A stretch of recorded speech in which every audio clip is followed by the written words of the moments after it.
مولاي صل وسلم دائما أبدا على حبيبك خير الخلق كلهم. حدثنا إسماعيل قال حدثني مالك عن عبد الله بن دينار عن عبد الله بن عمر أن رسول الله صلى الله عليه وسلم قال: إن من الشجر شجرة لا يسقط ورقها وهي مثل المسلم، حدثوني ما هي. فوقع الناس في شجر البادية، ووقع في نفسي أنها النخلة.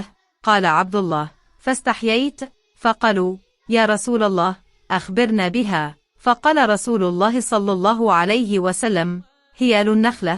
قال عبد الله: فحدثت أبي بما وقع في نفسي، فقال: لأن تكون قلتها أحب إلي من أن يكون لي كذا وكذا.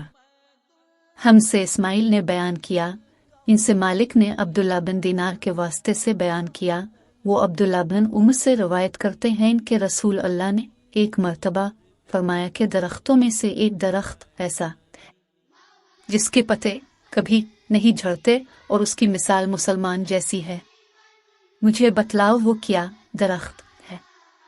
تو لوگ جنگلی درختوں کی سوچ میں پڑ گئے اور میرے دل میں آیا کہ میں بتلا دوں کہ وہ کھجور کا پیڑ ہے۔ عبداللہ کہتے ہیں کہ پھر مجھے شرم آ گئی اور میں چپ ہی رہا۔ تب لوگوں نے عرض کیا: یا رسول اللہ، آپ ہی خود اس کے بارے میں بتلائیے۔ اب صلی اللہ علیہ وسلم نے فرمایا: وہ کھجور ہے۔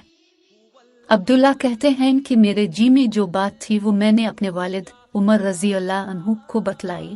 وہ کہنے لگے کہ اگر تو اس وقت کہہ دیتا تو میرے لیے ایسے قیمتی سرمایہ سے زیادہ محبوب ہوتا۔